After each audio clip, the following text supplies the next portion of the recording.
We have fire. It's burning down pretty good now.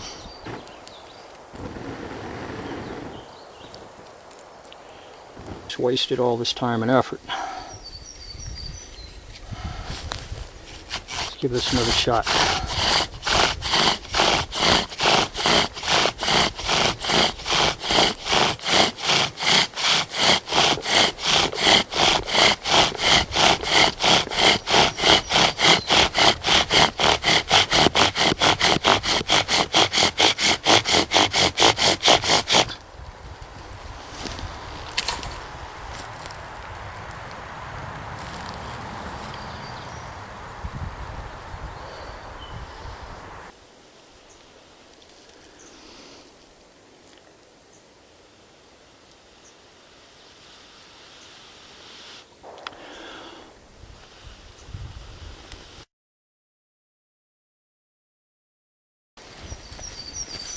Hello, welcome back to another episode from Pale Horse Survival and Tactical. I'm Bill, glad you could join me. Today we're going to take a look at a wild edible called cleavers. Stay tuned. Well, what we have in front of us here is the wild edible and medicinal known as Gallium aperine. Common name is cleavers. Cleavers is very widespread. It's indigenous to Eurasia. It's found in North Africa, throughout North America, Canada, south into Mexico. It's very prolific. It's actually considered an invasive weed in a lot of areas. And there's some very unique characteristics associated with this. One, when you go to touch it, it feels sticky. This will cling to just about anything. If you walk through this, it'll cling to your pant legs. And the reason for that is it's not actually sticky. There's little hairs on this that are hooked. Let's see if we can get in nice and close here and get a shot of those hairs. You can probably see the hairs there. They're on the stems, they're on the underside of the leaves.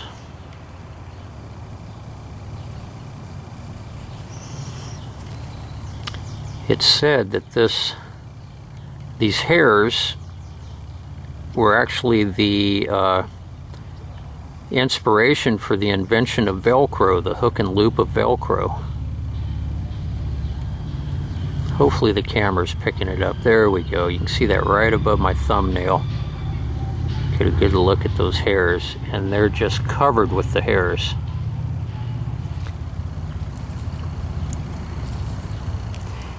And that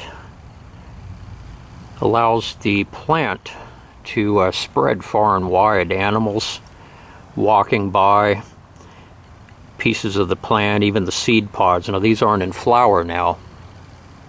They will be later on, and they have very small 3 and 4 petaled flowers. There you can really see the little hairs here really standing out. I'm trying to get a good angle with the sun. Seed pods are also covered with these hairs, and it's designed when animals walk by or even people, they will stick to the fur of the animal, and that's how they travel and spread. Eventually they'll drop off and germinate and take root. We can really see them right here. The sun's hitting those just right. And that allows the plant to spread and propagate itself. It's very easy, pretty easy to identify. The stem is square,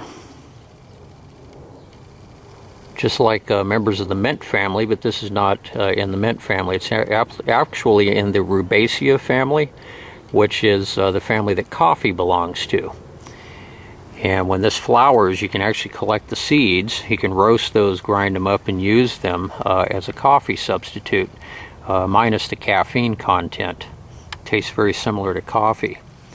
The leaves of the mature leaves are lanceolate and elongated. There are no leaf petioles. In other words, in botanical jargon, there's no leaf stems. The leaves anchor directly to the stem, and they're arranged around the stems in a whorled manner. And then younger specimens, if I can find one down here. There's some very small ones here. The leaves are ovate, oval in shape. And you can see the difference between the mature leaves and the young leaves. The older ones are lanceolate, the young ones are ovate. The edible parts of this botanical are the younger tips, the shoots. The larger it gets, it tends to get very tough and stringy.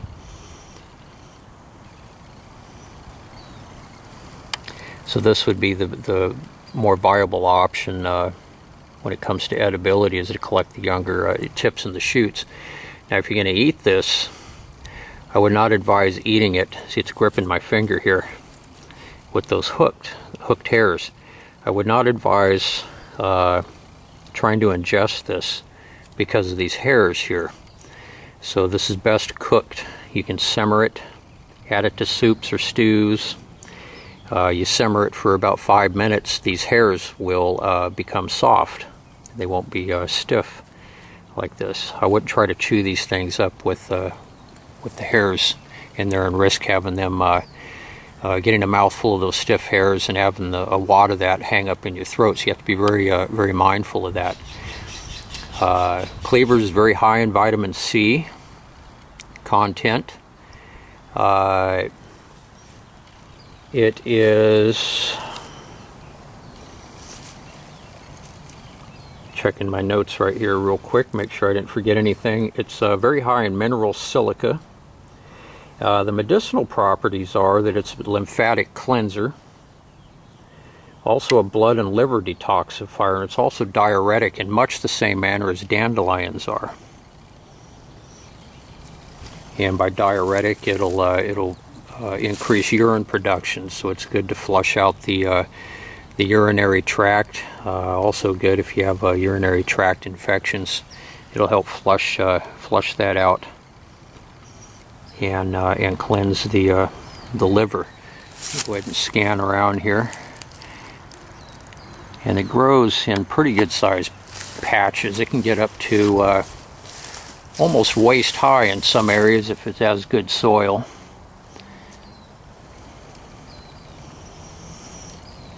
You can really see and it usually grows in pretty thick clumps.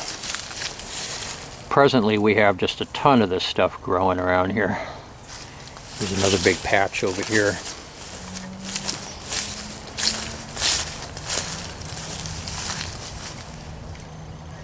Very big patch here. Now you can harvest this stuff and just allow it to dry. Place it on you can place it on a plate or a cookie sheet. Just allow it to air dry. And once it's completely dry, you can place it into a jar for safekeeping, just like tea leaves. And you can use it to make medicinal teas. Just place a tablespoon or two in a cup and get the water hot. I wouldn't get it boiling, but just below boiling, and then pour it into the teacup, and then place a saucer over the top and let it steep for a good 10, 15, 20 minutes before you consume the tea for medicinal reasons. And the reason for placing a saucer over the top of the cup is to trap the VOCs, the volatile oils, volatile organic compounds, the constituents. If you don't do that, and that applies to any tea, the VOCs will vaporize the volatile oils will vaporize and they'll leave with the steam. So the medicinal content of the tea actually decreases. I'll give you guys a few more good close-ups. Here's a good mature one. You can see how it's just grabbing onto me here. The stuff is just amazingly grabby with those hairs. And here's some young ones down here.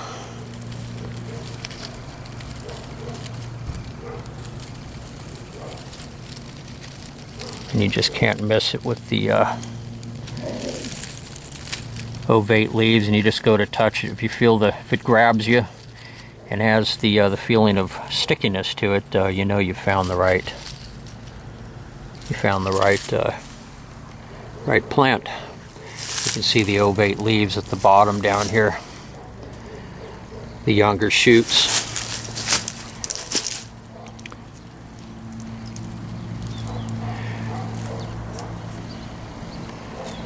Right above this patch of cleavers that we've been looking at, directly above it is a Pseudomomum camphora. This is commonly known as the camphor tree. This is what camphofenique, the topical antiseptic, is derived from. In the process, they use steam distillation to extract the oil from the leaves to make camphofenique. Macerating this leaf and sniffing it, it has a very strong camphofenique smell. I just thought I'd throw that in there. I happened to look up, and oh, there's a camphor tree. This one is getting ready to flower. This will be all covered in little blossoms soon. It's pretty easy to identify. You can always just pick a leaf and macerate it, and when you smell that strong camphofenique smell, you know you have the right tree. And there's the bark. That's what the bark looks like. About 80% of our pharmaceuticals are derived from botanical sources. Might be a little less nowadays. In the past it was 100%, before Big Pharma got in there and started to produce synthetic versions of a lot of medications. They do that so they can patent it. The product, if they change it slightly, the molecular structure slightly, then it is not a naturally occurring substance in nature. Naturally occurring substances cannot be patented. But when it's altered slightly in the laboratory, then they can claim ownership over it and slap a patent on it. And of course that all revolves around monopolization and profiteering. Anyways, I won't get started on a rant right now. I hope you enjoyed the video as much as I did making it today. Please like, subscribe, and share. I hope all of you are having an outstanding day or night, depending on where you are located, and I will see all of you very soon on the next one. Hey, I also wanted to add, some people are allergic to cleavers due to the little hairs. They can be irritating, and some people can have an allergic reaction to these. So the best thing to do is to perform what's called a skin patch test. And actually, if you're new to foraging, or if you're getting into it, I would suggest performing a skin patch test rather with every wild edible, just to be safe, before you attempt to consume it. And that will determine whether or not you have an allergy to that particular botanical. So to do that, you just pick you pick a piece of the botanical, and macerate it up, just ball it up. That's going to wound the leaves and the stem, and this will go with any botanical. That will wound it and open up some of that sap that's on the interior of the stem and leaves. Excuse me. And then rub it on a couple spots of sensitive skin. One is on the inside of the wrist. You can do it on the inside of the arm here, or the crook of your arm on the inside of the elbow. Just gently rub it on the skin. Go back and forth. Give it a little circular motion. Do that for 5 or 10 seconds. And then just keep an eye on the spots. All you have to do. Don't wash the area. Leave the sap, the material on there. And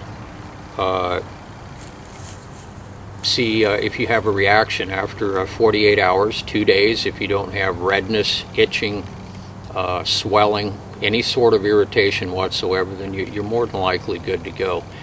But again, if you're going to, if you're not well versed on wild edibles, I suggest allying yourself with an experienced forager in your area who can show you the ropes and take you out and help you with the identification of the various plants in your locale.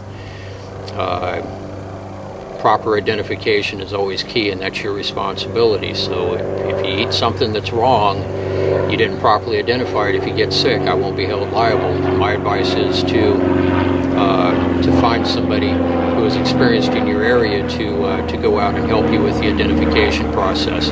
But always do the skin patch test. It's a very smart thing to do. Take care. See you soon.